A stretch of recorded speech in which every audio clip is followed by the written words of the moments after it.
नमस्कार, पुण्य श्लोक भाई शो की शुरुआत होती है। दिव्या पूछती है क्या रस्में ख़त्म हो चुकी हैं, हम जा सकते हैं। फिर हरकुबाई कहती है कि हाँ आप लोग जा सकते हैं, आप बात कर सकती हैं।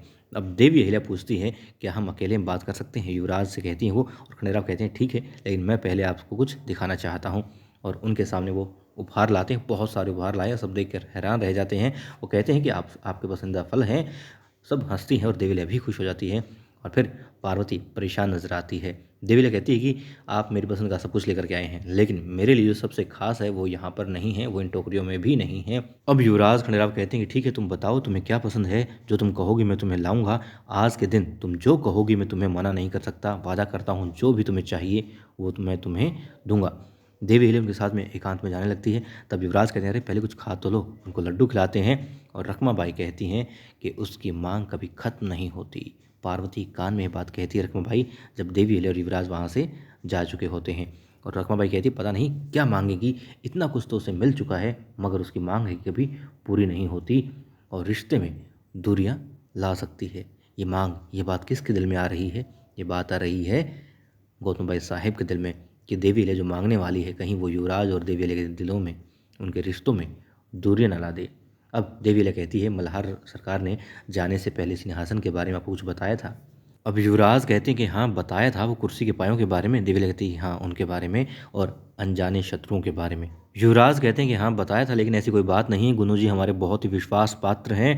फिर देवी अहिल्या कहती है कि ठीक है, चेहरे पर और पीठ पर फर्क होता है। खंडेराव कहते हैं हाँ मुझे याद है। वह पूछती है कि आप दरबार के मामलों में ध्यान क्यों नहीं देते?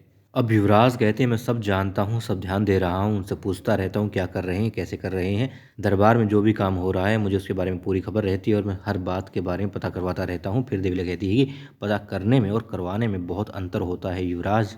अब देवी कहती है कि युवराज आपको मालूम नहीं कि प्रजा की शिकायतें आ रही हैं, गुनू जी प्रजा को बहुत ज़्यादा परेशान कर रहे हैं और बहुत सारी शिकायतें भी हैं।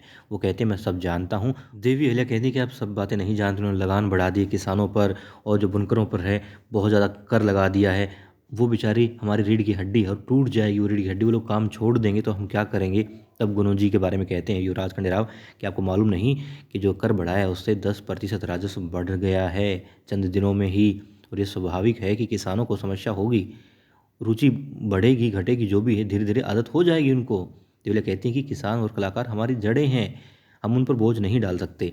और डाकघर का क्या, निर्माण में पैसा लगाया जाता है लेकिन वहाँ कुछ भी ठोस काम नहीं हो रहा है। अब युवराज हैरानी व्यक्त करते हैं, कहते हैं क्या कुछ काम नहीं हो रहा है, डाक विभाग का काम नहीं हो रहा है? देवले कहती है कि नहीं, आप पता लगाएं, मैं आपकी गलती नहीं निकाल रही हूँ, लेकिन आप मोहर लगाने से पहले दस्तावेजों की अच्छे से जांच नहीं करते हैं, जाकर लोगों से बात नहीं करते हैं, जाकर खातों का पता लगाइए, देखिए, बात कीजिए, बिना कारण के कोई भी शिकायत नहीं करेगा।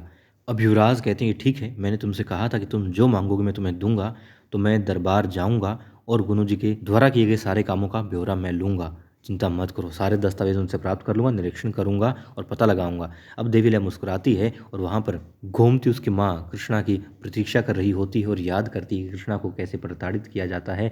और कृष्णा के आते ही गोमती पूछती है कि माँ पिताजी आपकी देखभाल क्यों नहीं करते, वो आपकी परवाह क्यों नहीं करते? देवी अहिल्या की खंडेराव जी कितनी परवाह करते हैं, कितना प्रेम करते हैं, आप कब तक अपने घावों को यूं ही छिपाती रहेंगी? कृष्णा कहती है कि मैं कोशिश करूंगी छिपाने की, जब तक छिपाया जाएगा छिपाऊंगी, और ये जो बात है किसी के सामने नहीं आने दूंगी। और वो तुम्हारे पिता हैं, वो कुछ भी कहें और मैं कोशिश करूंगी उन्हें और ज़्यादा नाराज़ ना करूं, गुस्सा ना दिलाऊं। गोमती ने उसे अहिल्या की याद दिलाई। वो कहती है देवी अहिल्या मदद कर सकती है, आपकी कहने की देर, आप कहती क्यों नहीं? तो वो कृष्णा कहती हैं कि तुम्हारे पिता गलत हो सकते हैं, मगर मेरे पति जो भी कर रहे हैं ठीक है, मुझे स्वीकार है। और पिता पति उनकी इज्जत करनी चाहिए, वो जैसे भी हैं, हमारे भाग्य ऐसे ही हैं, लेकिन हमें उनकी कोई शिकायत नहीं करनी है, वो जैसे भी हैं मेरे पति हैं। और फिर गोमती सोचती है कि मुझे तो लगा था कि देवी अहिल्या से यदि शिकायत करेंगे तो वो सब ठीक कर देंगी, क्योंकि देवी अहिल्या तो हर किसी का दुख दर्द दूर करती हैं। तो वो कहती हैं कि वो तो बेसहारों का दुख दर्द दूर करती हैं और वो तो मेरे पति हैं, सब कुछ तो है हमारे पास में, लेकिन चाहे जैसा भी है मगर सब कुछ है और बस ठीक है, तुम किसी से कुछ नहीं कहोगी। अब गोनू जी आ जाते हैं और नए लेखाकार का परिचय करवाते हैं और फिर उन किसानों की सूची दिखाते हैं जिन्होंने ब्याज का भुगतान नहीं किया है। उनका कहना है कि वही लोग शिकायत कर रहे हैं जो ब्याज नहीं देना चाहते वो सोचते हैं कि शिकायत कर देंगे तो ब्याज माफ़ हो जाएगा। फिर गुरु जी कहते हैं कि आप तो देवी अहिल्या बाहर नहीं जा पाती हैं घर से बाहर इस अवस्था के कारण, तो आपको नहीं पता कहाँ क्या हो रहा है। मैंने पहले अच्छी तरीके से हर किसी की निगरानी की है, घर का या फिर व्यापार के बारे में पूरी जानकारी इकट्ठी की है, तब जाकर ये आप नाम देखिए जिन लोगों ने नहीं भरा है उन्होंने शिकायत की, अधिकतर नाम वही है। अब गुरु जी कहते हैं यदि आप या खंडेराव जांच करेंगे तो पाएंगे कि इनके घर में सारे संसाधन हैं, ये लोग चाहें तो कर दे सकते हैं, ब्याज दे सकते हैं, मगर नहीं दे रहे हैं। क्यों इन्हें लगता है कि बस शिकायत करो और सब माफ़ हो जाएगा। फिर देवी कहती है ठीक है वो सब तो ठीक है, लेकिन डाकघर के नवीनीकरण के बारे में क्या इस पर खर्च किए गए पैसों की कोई हिसाब है? तब वो आदमी को पत्र दिखाने के लिए कहता है, वो आदमी पत्र दिखाता है, कहते हैं पास के गांव में डाकघर पहले ही बना हुआ है और हमारे दूसरे गांव में डाकघर का बनाए जा रहे हैं, शाही खजाने से और पैसे की मांग भी कर रहे हैं, और इसीलिए ताकि सारी जगह जहाँ चौकियाँ बननी थी बन जाए।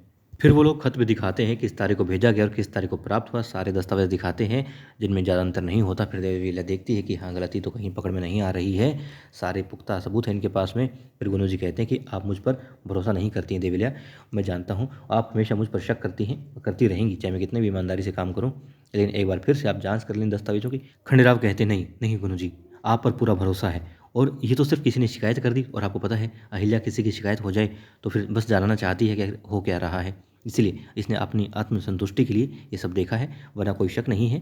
और आप अपने हिसाब से अच्छा काम कर रहे हैं, करती रहिए, हमें पूरा भरोसा है आप पर, और ये भरोसा कभी भी ख़त्म नहीं होगा।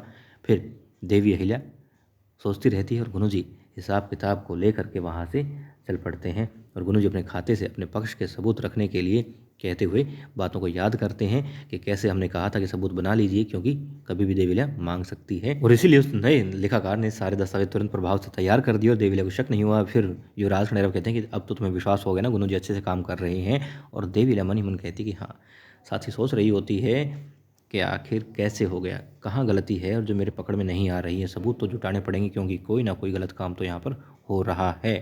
फिर युवराज कहते हैं कि देखो तुम्हारा ये शक करना शर्मनाक होता जा रहा है, दोबारा ऐसा कभी मत करना, आज मैं तुमसे कुछ नहीं कहूँगा, मगर वरना हमारी लड़ाई हो सकती है इस बारे में, और कृपया करके कभी भी गुरु जी पर अविश्वास मत जताना, वरना तुम्हारी वजह से अहिल्या मेरे और गुरु जी के बीच में शर्मिंदगी आ रही है, मुझे उनके सामने शर्मिंदगी उठानी पड़ती है। तभी अचानक से देवी अहिल्या को करती है और युवराज से क्या हुआ? देवी अहिल्या कहती नहीं, बस आपके बच्चे को समझाइए, ये कोई मैदान नहीं है, उसने अभी लात मारी।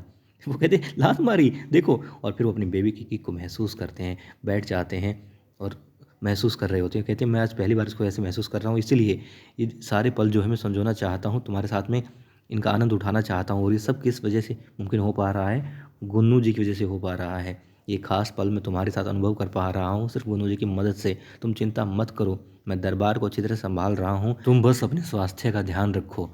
फिर गोमती को दिखाते हैं और सोच रही होती है कि देवी अहिल्या कोई रास्ता खोज सकती है, उनसे बात करनी चाहिए, और देवी अहिल्या सोचती है कि अन्याय हो रहा है, मुझे बस कुछ सबूत चाहिए, मैं अन्याय के लिए फिर से दरबार जाऊंगी, जाना ही पड़ेगा। और कृष्णा अहिल्या की देखभाल कर रही होती है। देवी अहिल्या समारोह की व्यवस्था के जो प्रबंध थे उसके बाद में जो है थोड़ी थकावट महसूस कर रही होती है, और वहाँ पर रकमाबाई होती है, पार्वती होती है। अब देवी अहिल्या उनका धन्यवाद करती हैं, कहती है बहुत अच्छी सुंदर सजावट की थी आपने, बहुत अच्छा था सब कुछ। फिर पार्वती कहती है कि हमें भी कर्तव्य अपना निभाना आता है। अब देवी अहिल्या कृष्णा से कहती है तुम घर जाओ, रात को आ जाना, अभी बहुत देर हो गई है। कृष्णा कहती है नहीं, मैं आपको अकेली छोड़कर नहीं जाऊंगी क्योंकि आपके पैरों में दर्द हो जाएगा, देखो सूजन भी आई हुई है। और वहाँ पर गोमती कहती है कि लेकिन आई, तभी देवी अहिल्या भी देखती है कृष्णा की तरफ, और कृष्णा कहती है कि नहीं, कुछ नहीं कहना है, और देवी अहिल्या ये बातें देख लेती है।